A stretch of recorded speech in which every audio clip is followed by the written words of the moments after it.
안녕하세요. 우리 예배 자리에 오신 여러분 모두를 주님의 이름으로 환영하고 축복합니다. 우리 8월의 인사말인데요. 서로 인사하며 교제하겠습니다. 괜찮아요? 잘하고 계십니다. 우리 서로 인사하겠습니다. 괜찮아요? 잘하고 계십니다. 네. 우리 이제 마음과 정성을 모아서 하나님께 예배하겠습니다.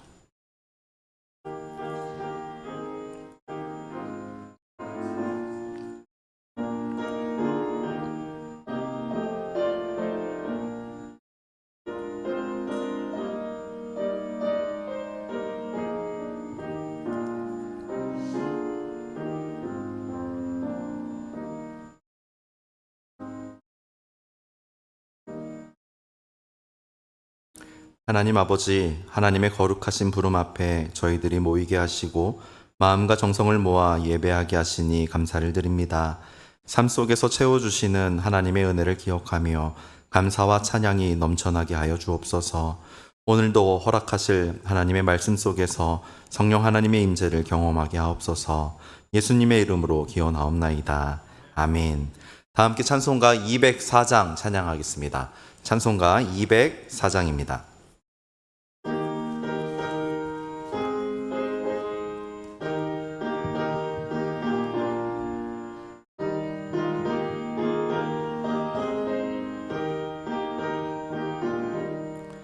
주의 말씀 듣고서 준행하는 자는 반석 위에 터닫고 집을 지음 같아.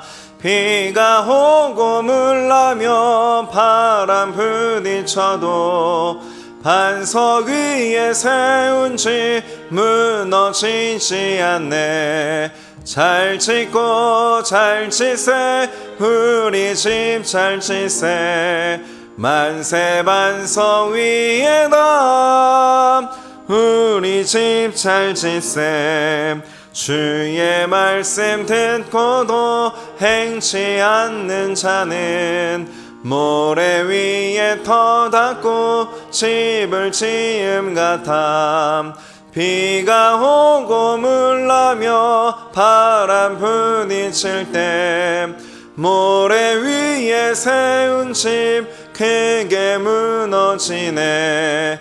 잘 짓고 잘 짓셈 우리 집 잘 짓셈.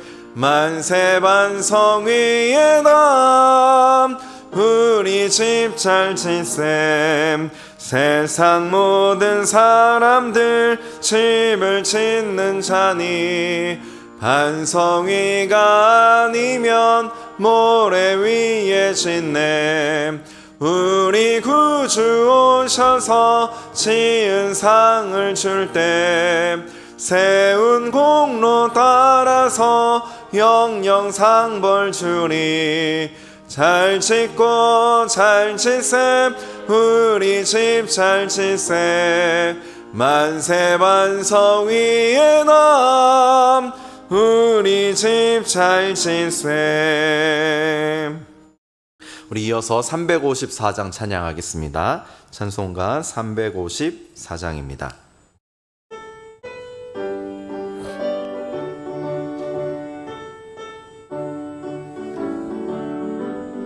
주를 앙모하는 자 올라감 올라감.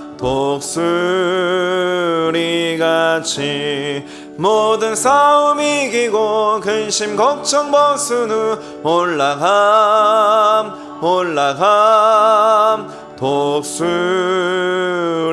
독수리같이 주 앙모하는 자 주 앙모하는 자 주 앙모하는 자 늘 강건하리라. 주를 앙모하는 자 걸어감 걸어감 고단치 않네.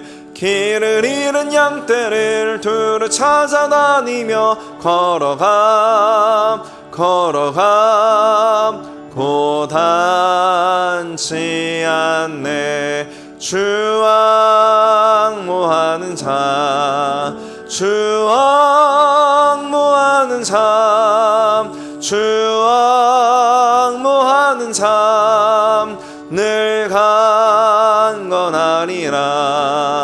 주를 앙모하는 자 달려가 달려가 피곤치 않네. 천성문을 향하여 면류관을 얻도록 달려가 달려가 피곤치 않네. 주 앙모하는 자 주 앙모하는 자 주 앙모하는 자 늘 강건하리라. 주를 앙모하는 자 올라가 올라가 독수리같이 은혜 안에 뛰놀며 주의 영광 보리라. 올라가 올라가 독수리같이 앙모하는 자 주 앙모하는 자 주 앙모하는 자 늘 강건하리라.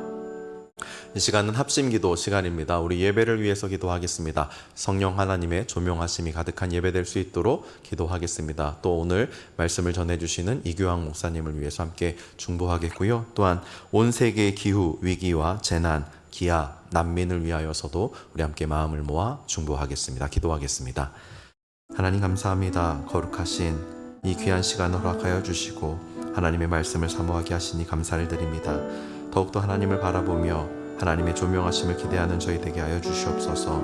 하나님 특별히 말씀을 전하는 우리 이규왕 목사님을 붙들어 주셔서 하나님의 말씀을 대언하게 하시고 그 말씀의 중심 가운데 하나님의 뜻이 온전하게 드러날 수 있도록 인도하여 주시옵소서. 하나님 온 세계의 기후위기와 재난, 기아와 난민 우리의 힘으로 도저히 해결할 수 없는 참으로 어려운 문제들을 하나님 앞에 올려드립니다. 하나님 주관하시고 다스려 주셔서 하나님의 뜻이 드러나게 하여 주시고 하나님의 평화와 하나님의 통치가 아름답게 드러나는 곳곳이 될 수 있도록 인도하여 주시옵소서. 하나님 은혜를 베풀어 주시옵소서. 긍휼을 베풀어 주시옵소서.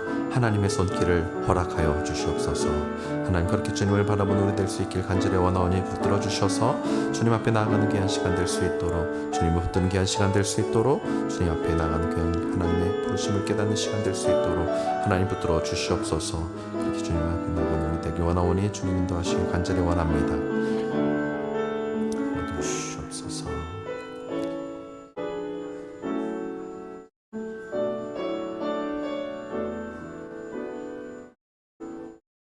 이 모든 말씀 우리 주님 예수님의 이름으로 간절히 기도하옵나이다. 아멘. 하나님께서 오늘 우리에게 허락하신 말씀은 신명기 32장 1절에서 7절까지의 말씀입니다. 신명기 32장 1절에서 7절까지입니다. 구약성경 312쪽에 있습니다. 신명기 32장 1절에서 7절까지의 말씀입니다. 하나님의 말씀을 봉독하겠습니다. 하나님의 말씀을 경청하시기 바랍니다. 하늘이여 귀를 기울이라. 내가 말하리라. 땅은 내 입의 말을 들을지어다. 내 교훈은 비처럼 내리고 내 말은 이슬처럼 맺히나니 연한 풀 위에 가는 미 같고 채소 위에 단비 같도다. 내가 여호와의 이름을 전파하리니 너희는 우리 하나님께 위엄을 돌릴지어다. 그는 반석이시니 그가 하신 일이 완전하고 그의 모든 길이 정의롭고 진실하고 거짓이 없으신 하나님이시니 공의로우시고 바르시도다. 그들이 여호와를 향하여 악을 행하니 하나님의 자녀가 아니요 흠이 있고 삐뚤어진 세대로다. 어리석고 지혜 없는 백성아, 여호와께 이같이 보답하느냐? 그는 내 아버지시요 너를 지으신 이가 아니시냐? 그가 너를 만드시고 너를 세우셨도다. 옛날을 기억하라. 역대의 연대를 생각하라. 내 하나님에게 물으라. 그가 내게 설명할 것이요 내 어른들에게 물으라. 그들이 내게 말하리로다. 아멘. 반가운 분이시죠? 우리 교회에서 함께 사역하셨던 이규왕 목사님께서 하나님의 말씀 전해주시겠습니다. K 역사 속 하나님이라는 제목으로 하나님의 말씀 전해주실 때 귀한 시간 되시기 바랍니다.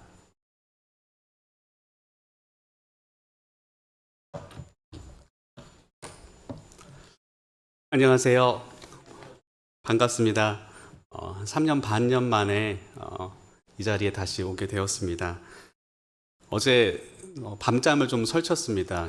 제가 이제 월요일 날 뉴질랜드 오클랜드에서 사역하고 지금 거주하고 있는데요. 이제 월요일 날 저녁에 인천에 도착했고요.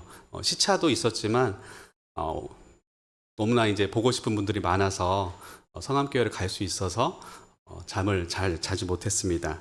말씀을 나누기 전에 두 가지 감사 인사를 올리고 싶습니다. 여러분께서 잘 아시는 것처럼 제 아내는 코로나가 발생하기 3일 전에 암 말기 판정을 받고 세브란스에 입원을 했습니다. 전혀 예상 못한 상황이었는데 하나님께서 지금까지 살려주셨습니다. 그런데 그 과정이 너무 고통스러웠습니다. 그날 진단을 받은 첫날 그 교수님께서 길면은 2달, 한 3달 정도 생각하십시오라고 했을 때 그 자리에 주저앉았습니다. 그날 저녁에 수요일이었던 걸로 기억합니다. 조조희 목사님, 양 목사님 오셔서 사모님이랑 같이 오셔가지고 또 격려해 주시고 신방해 주셨던 기억이 납니다. 그리고 나서 오랜 시간을 투병을 했습니다. 그 투병 과정에서 그때 제 아이가 첫째가 8살이었고 둘째가 2살이었습니다. 바오박 카페에서 돌잔치하고 100일이 지났을 때입니다. 근데 밤에 잠을 자지 않아서요. 엄마가 없으니까 매일 밤 아이들을 데리고 서울 시내를 돌았습니다. 근데 이제 그것도 아이들이 적응이 되는지 잠을 잘 안 자서 그 다음에는 양주로 달렸습니다. 그렇게 오랜 시간을 어떻게 버텼는데 사실 돌아보면 성암교회가 저희 아내를 살려 주었고 또 저희 가족을 일으켜 세워 주었습니다. 많은 분들의 기도, 관심, 사랑으로 저희 가족은 무너지지 않았습니다. 진심으로 감사드립니다. 또한 저는 3년 반 전에 귀한 사역지를 이제 그만 사임하게 되고 공부를 시작했습니다. 그 과정이 너무나 어렵다는 것을 들었지만 막상 해보니 정말 고통스러웠습니다. 꿈에 조 목사님도 많이 나왔습니다. 다시금 돌아가고 싶다고 말하고 싶은 적이 한두 번이 아닙니다. 1년은 그렇게 고민했습니다. 무르고 싶다. 다시 돌아가고 싶다. 그런데 그 과정마다 많은 성함의 교우분들이 기도해 주시고 도와주셔서 제가 공부를 마칠 수 있었습니다. 진심으로 감사드립니다. 저에게는 성암교회는 2가지입니다. 첫째는 저희 가정을 세워줬고 두 번째는 저를 키워주셨습니다.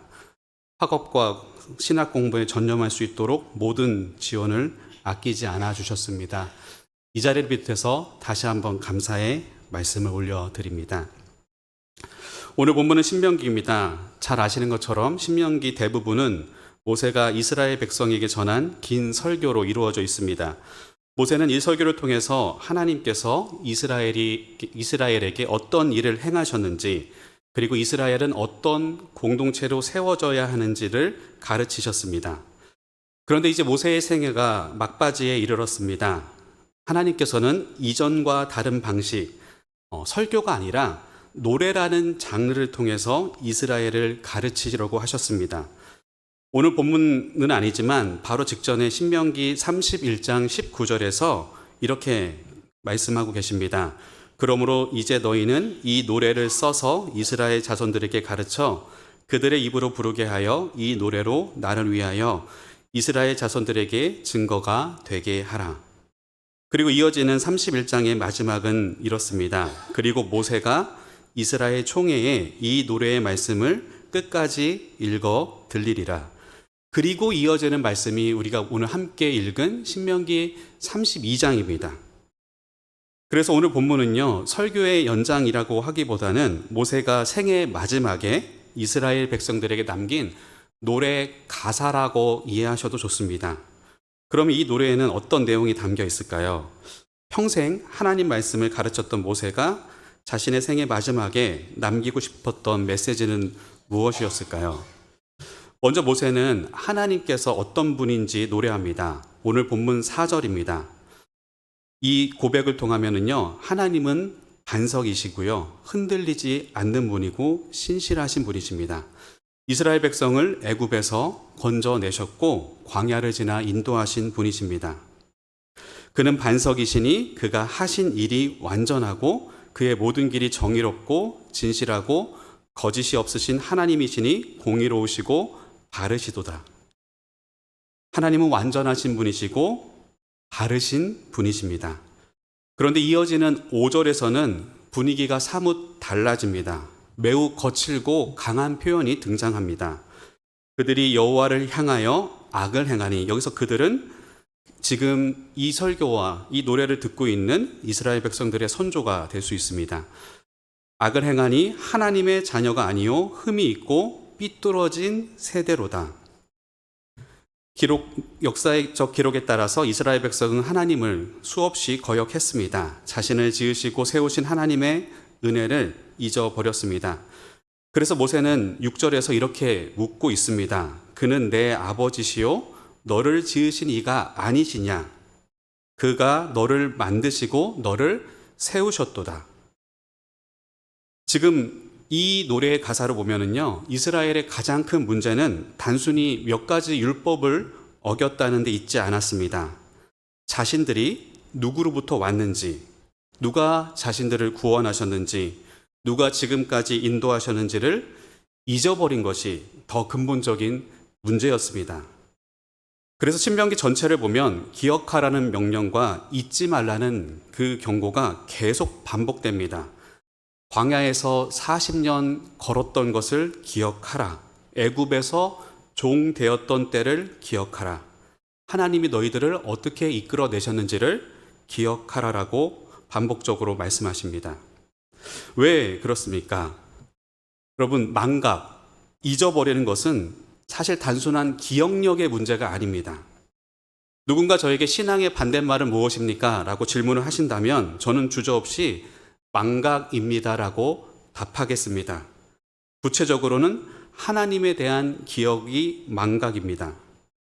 기억은 시간이 지나면 희미해질 수밖에 없습니다. 우리의 인지 능력에 한계가 있기 때문입니다. 그래서 글과 사진과 영상을 통해서 기록으로 보관합니다.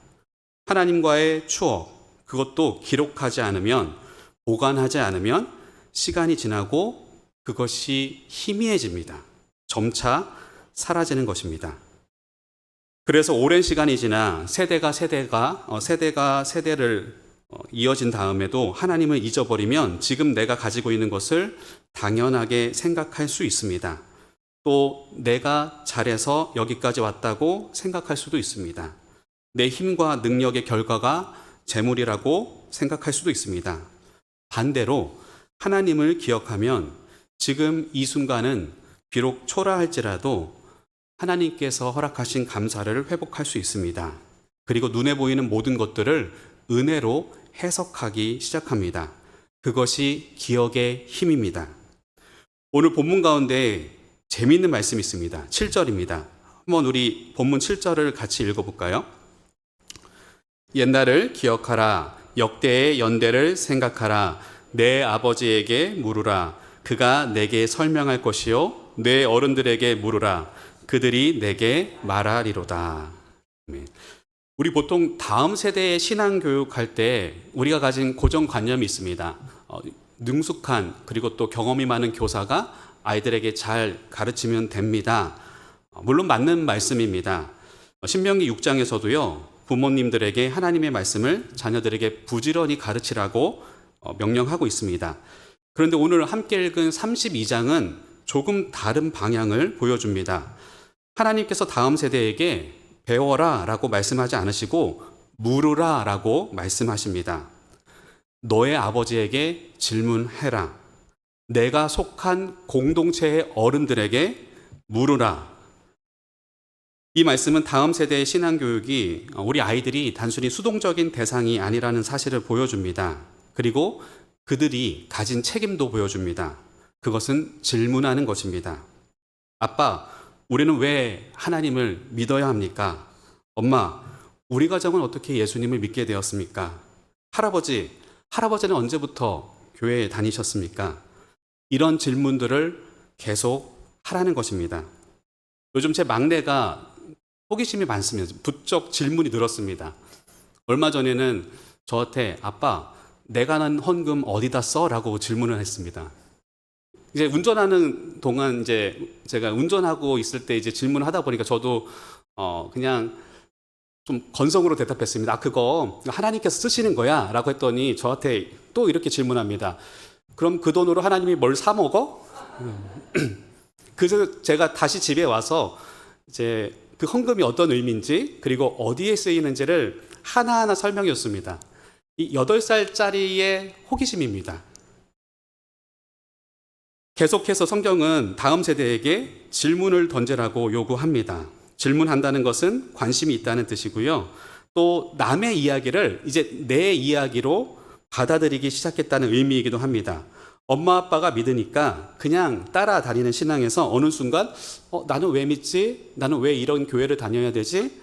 우리 교회는 무엇을 하고 있지? 이런 질문을 하기 시작할 때 그 물려받은 신앙은 점점 자기 신앙이 되어갈 수 있습니다. 다음 세대에게 질문할 책임이 있습니다. 그렇다면 어른 세대, 장년 세대에는 어떤 책임이 있습니까? 그것에 대해서 대답할 준비가 되어 있어야 됩니다. 본문은 다음 세대에게만 그 책임을 묻고 있지 않습니다.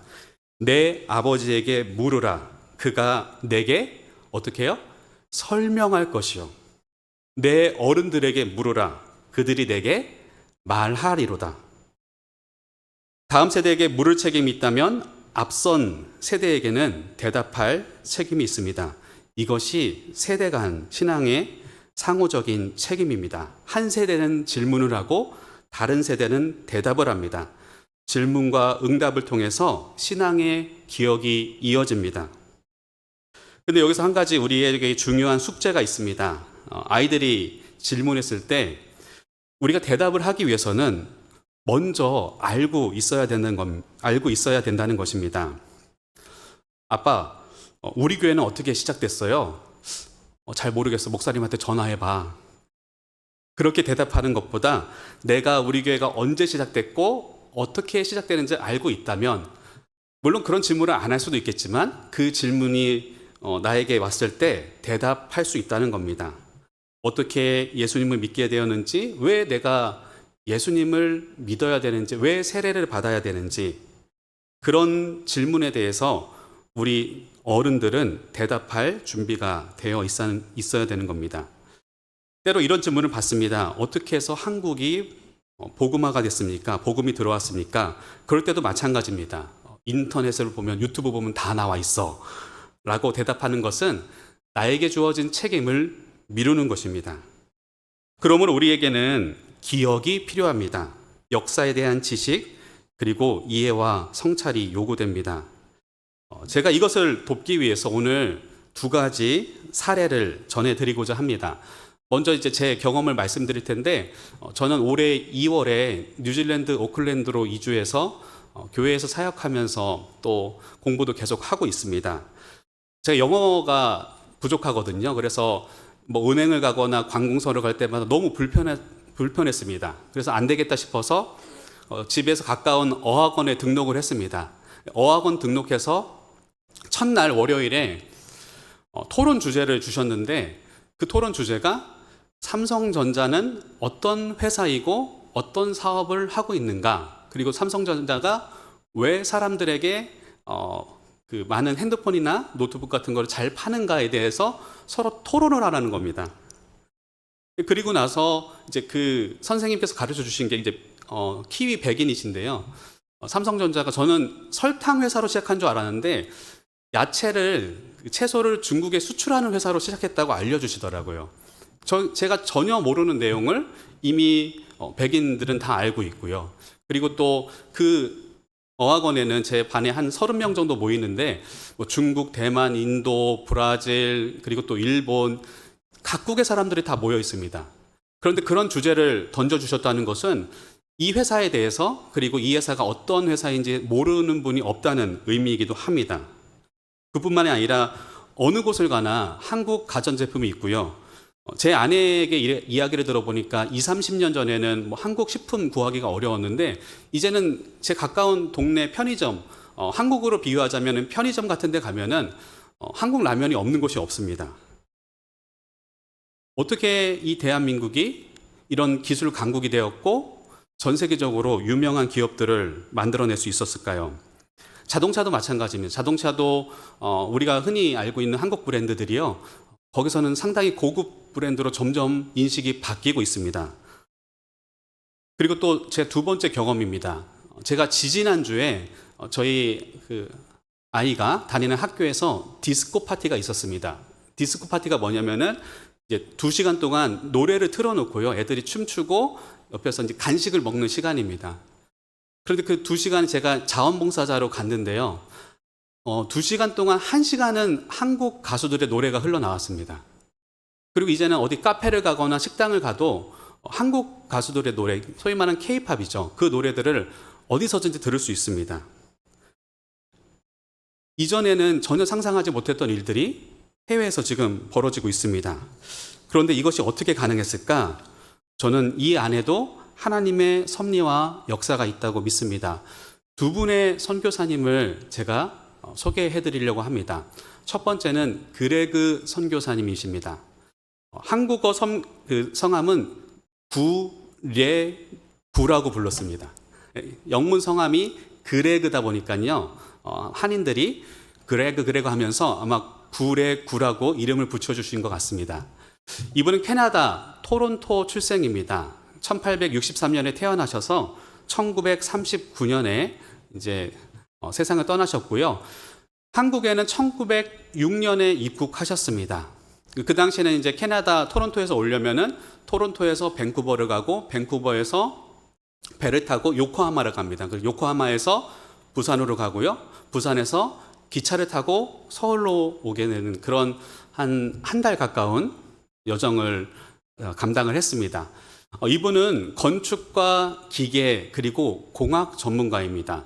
토론토 대학을 졸업하신 다음에 건축회사 사무실에서 일을 하셨고요. 그리고 기계 만드는 소위 말하는 그 선반이라든지요.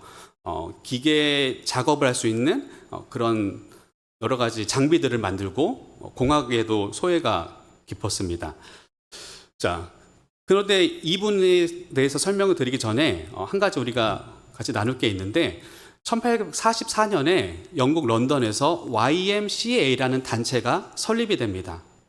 조지 윌리엄스라는 22살의 청년이요. 그 당시 영국의 산업혁명이 일어나면서 많은 아이들이 학교를 못 가고 배움을 못 하니까 그 아이들을 모아서 교육을 하기 시작했습니다.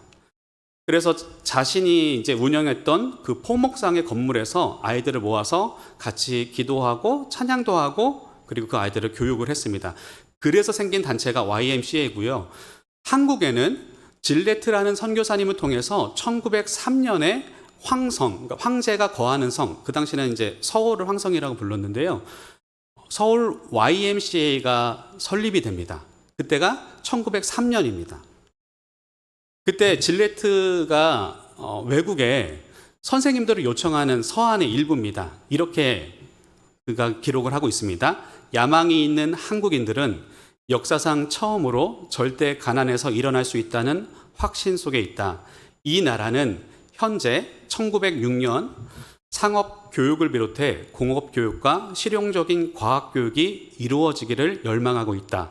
우리 서울 YMCA에는 65명을 수용할 수 있는 교실이 겨우 하나 있는데 입학 지원자는 600명이다. YMCA를 임시 건물에서 시작을 했습니다. 지금의 인사동에 있는 한 건물에서 이제 시작을 했는데요. 65명 정도가 들어가는 건물에 아이들이 배우고 싶어서 600명이 모였다는 그 배움에 대한 열정을 이야기하고 있습니다.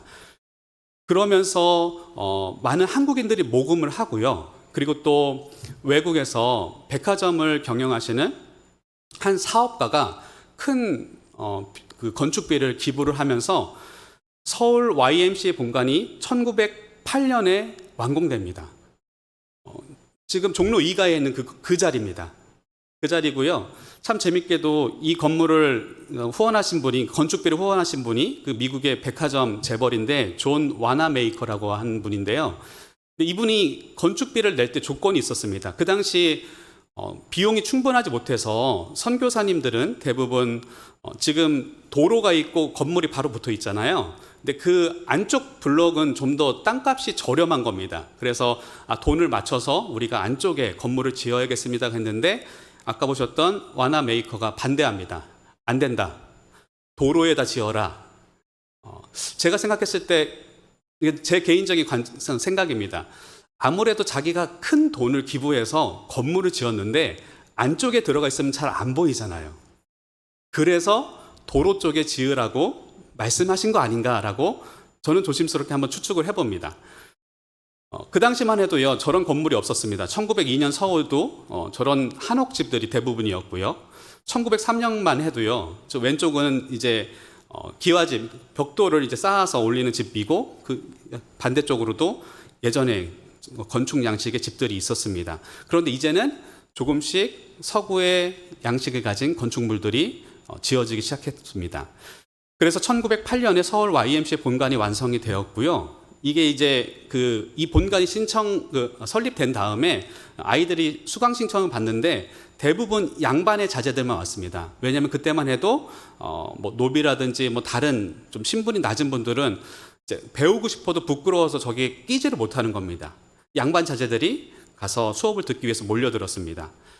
그때 그레그 선교사님이 이제 한국에서 캐나다에서 입국을 하셨고요.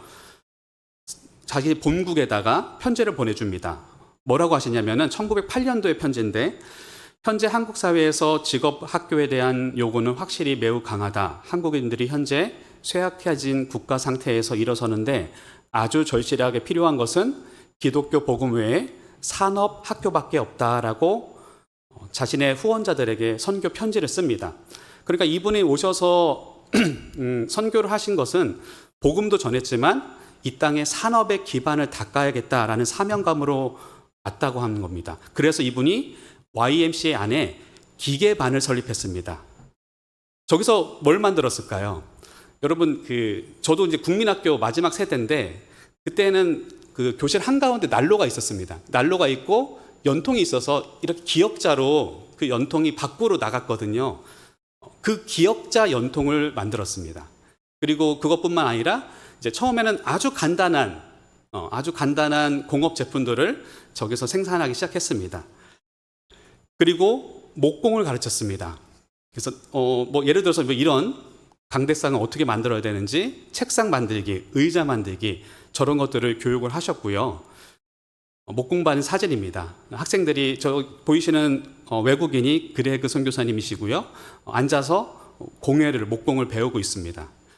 그러면서 점점 규모가 늘어나게 되는데, 안타깝게도 1910년에 우리가 주권을 빼앗겨서 화면에 보이시면은 YMCA 건물 앞에 일장기가 걸려져 있습니다. 물론 일장기가 걸려져 있었지만 선교사님이 하셨던 목공반, 철공반, 그리고 또 여러 가지 사진반이라든지 이런 공학 반들은 계속 운영이 됐습니다. 왜냐하면 신분이 한국인이 아니라 캐나다 사람이기 때문입니다.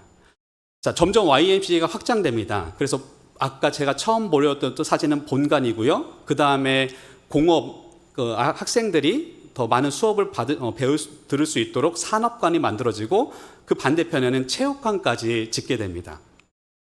그래서 이 체육관에서 아이들이 야구도 배우고 농구도 배우고, 특히 바나트라는 선교사님이 대중 스포츠들을 많이 가르쳐 줬습니다. 고무적인 것은요, 1907년부터 산업 교육이 시작이 됐는데 1910년부터 수익이 생기는 겁니다. 학생들이 공장에서 선교사님이 가르쳐 준 기술을 가지고 제품을 만듭니다. 그것을 어떻게 해요? 가지고 나가서 팝니다. 1910년에 57원을 벌었거든요. 근데 14년이 되니까 15,000원을 벌었습니다. 저 짧은 시간에 엄청난 수익을 올리게 되는 거죠. 그러니까 단순히 공업을 배워서, 기술을 배워서 기술자가 된 것뿐만 아니라 이제는 그것을 통해서 제품을 만들고 제품을 만들어서 상업 거래를 할 수 있는 그러한 시스템을 구축하기 시작했습니다. 그 예로요, 백년 목공장이라고요, 김백년이라는 학생이 선교사님한테 배워서 가게를 차립니다. 그래가지고 직원을 고용하고요. 지금의 이제 와룡공원 쪽에 있는 그런 공장입니다. 그러면서 이제 바나트 선교사님이 이 그레그 선교사님에 대해서 회고를 합니다. 그는 한국의 청소년을 위한 산업훈련 발전에 그의 몸과 마음을 다 바쳤다. 그는 은퇴할 때까지 빠짐없이 아침 6시부터 저녁 6시까지 근무했다. 그는 한국 사회에서 기술인들이 명예와 존경을 받도록 했다. 그가 한국에 체류한 동안 많은 사람이 그런 사실을 알고 도움을 요청하러 그를 찾아왔다. 그의 기발한 재주는 최상의 것이었다. 그는 자신의 손과 몇 개의 도구로만 가지고 재봉침에서 오르간까지 어떤 것이든 만들 수 있었다라고 선교사님의 사역을 칭송합니다. 조선일보의 1927년에는요, 많은 내용이 있는데 공업을 대한민국에 처음으로 소개를 하고 많은 영재를 양성한 공로자로 그레그 선교사님을 소개하고 있습니다. 그리고 동아일보에서도요, 27년 전에 모든 학문이 유치한 그때에 그레그 선교사님이 지금 오셔가지고 학생들에게 수업을 가르쳐주고 기술을 가르쳐줘서 그것이 한국에 많은 도움이 됐다라고 이야기를 하고 있습니다. 여러분, 전 세계에서 자동차와 반도체와 배를 만들 수 있는 나라가 7개밖에 안 됩니다. 물론 어떤 분들은 무슨 선교사 한 명이 공업 기술을 가르쳐줬다고 이 나라가 그렇게 기술 강국이 될 수 있느냐고 의문을 갖는 분도 계실 겁니다. 일리가 있는 말씀입니다만 제가 봤을 때는 이 선교사님이 뿌린 씨앗의 열매를 지금의 대한민국이 거두고 있지 않나라고 생각을 해봅니다. 그래서 동아일보는 이렇게 평가를 하죠. 조선에도 기계 문명을 수렵하려면 기계학을 공부하는 기간이 있어야 한다는 것을 느끼고, 미국 선교사가 아니라 캐나다 선교사인데 이 기사를 쓴 분이 잘못 썼습니다.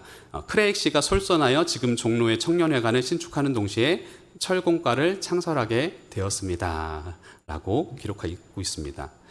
두 번째 선교사님은 게일 선교사님입니다. 간단히 볼 텐데요. 이분도 캐나다 출신입니다. 대한민국은 캐나다에 많은 빚을 진 나라라고 생각합니다. 이분은요, 특히 한글의 조예가 깊어서요, 철로역정을 영문판인데 존 번연이 지은 철로역정을 한글판으로 번역해서 사람들에게 읽혔습니다. 이 책을 읽었던 분 중에 한 분이 길선주 목사님이십니다. 그리고 외국인으로서 최초로 한국 최초의 어학사전입니다. 한영자전을 편찬했습니다. 한국인 조사들과 함께 저 사전을 만들었는데, 여기 보시면 제가 내용이 많은데 몇 가지만 캡처해 왔는데, 그래서 안녕하다를 영어로는 to be in peace 이렇게 적어 놓으신 겁니다.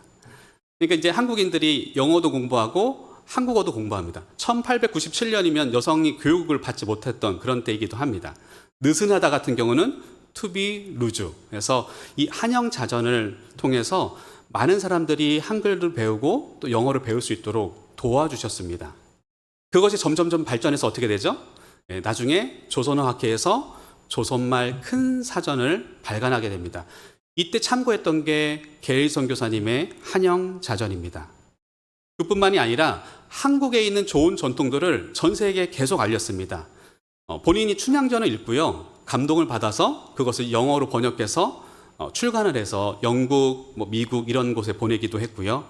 그리고 또 한글에 대한 애착이 깊다 보니까 한국어 특유의 번역을 해야 된다라고 주장하셔서 함께 있던 성서 번역회를 탈퇴하시고, 그리고 독자적으로 혼자서 신약 구약 성경을 번역을 하십니다. 그때 이제 게일 선교사님이 서론에 이런 말씀을 씁니다. 성경의 내용을 가감없이, 그러나 이해할 수 없는 히브리 영어식 문장이 아니라 부드럽고 쉬우며 매끄럽게 흘러가는 조선어로 번역해야 된다. 100년 전에 저런 생각을 했다는 게 참으로 놀랐습니다. 즉, 성경을 번역을 하는데 한국 사람들이 이해할 수 없는 단어로 번역하지 말아라. 부드럽고 쉬운 말로 번역을 해야 된다라고 주장을 했는데 받아들이지 않아서 혼자서 저 성경을 번역을 했습니다. 이분이 지금의 시대를 보셨던 게 아닌가 싶습니다. 지금의 이제 그렇게 K-팝이라든지 한국이 전 세계 문화를 주도하는 것을 예측한 게 아니냐라는 기록이 하나 있는데요.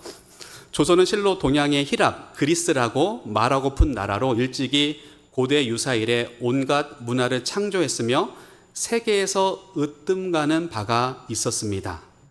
그러니까 한국이요, 전 세계에서 문화로는 최고라는 겁니다. 1928년에 그의 눈에는 한국이 그런 나라로 보였던 겁니다. 그래서 그 사상, 그 문물 제도에서 보아도 조선과 같이 발달한 곳은 없었다라고 고백을 하고 있습니다. 이게 1923년 게이 선교사님이 한갓 잠시입니다. 어떻게든지 한국 사람처럼 살고 한국어를 사랑하고 한글을 전하기 위해서 무척 애썼던 그 선교사님의 삶을 우리가 나누게 되었습니다. 이런 많은 선교사님들의 수고를요, 그 연세대학교 기독교 문화연구소에서 6년 동안 정부의 지원을 받아서 프로젝트를 수행했습니다. 전 세계에 흩어져 있는 선교사님들 편지를 다 발굴을 해가지고요, 약 10,000편을 번역을 했고요, 그것을 책으로 출간을 했습니다. 저런 책들을 통해서 우리의 과거, 우리의 지난 시간을 배울 수 있습니다. 그리고 저 기록을 보면 하나님께서 대한민국의 역사에서 행하신 놀라운 일들을 발견할 수 있습니다. 여러분, 과거를 기억하십시오. 역대의 연대를 기억하시기를 바랍니다. 그리고 여러분들의 자녀가 물으면 대답을 해주시고 설명을 해줄 수 있는 그러한 그리스도인 되시기를 주님의 이름으로 축원합니다. 기도하겠습니다. 짧은 대한민국의 역사 속에서 사람을 세우시고 사람을 보내시고 또 사람을 키우셔서 지금까지 이 나라를 이끌어 오신 줄을 믿습니다. 우리 눈에 보이지 않는 하나님의 놀라운 섭리와 일하심을 역사를 통해서 배우고 나누고 그것을 다음 세대와 공유할 수 있는 우리 성암교회 될 수 있도록 도와주시옵소서. 감사드리며 예수 그리스도 이름으로 기도합니다. 아멘.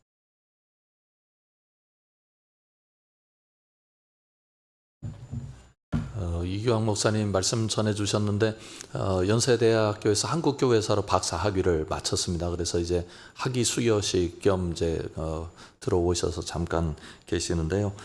뉴질랜드의 오클랜드에 있는 주님의 교회에서 또 사역을 하고 계시고요. 앞으로의 모든 길 위에 주님께서 큰 은혜 베풀어 주시길 원합니다. 오늘 말씀 감사합니다. 박수로 한번 크게 격려해 주십시오. 네, 감사합니다.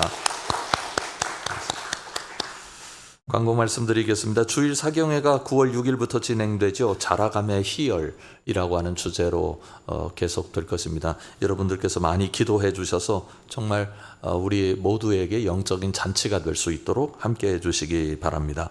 그리고 이번 주일은 온 세대 예배 있습니다. 우리 아이들 여름 어떻게 지냈는지 함께 볼 수 있는 시간인데요. 기억하시고 2부 예배 때 우리 교회 학교 위에서 기도해 주시고 함께 참여해 주시면 감사하겠습니다. 지난 주일 오후 특강 너무 좋았죠. 이번 주도 이제 계속되거든요. 두 번째 주제가 AI 시대 그리스도인의 책임이라고 하는 주제로 열리게 되는데 꼭 기억하시고 함께 해 주시기 바랍니다. 해피 시니어 대학 이제 열리게 됩니다. 9월 9일부터 9월 30일까지 열리게 되는데 30일까지 사무실로 신청해 주시면 감사하겠고요. 지금 다섯콩도서관 휴관 중입니다. 잘 휴가 다녀올 수 있도록 위해서 기도해 주시기 바랍니다.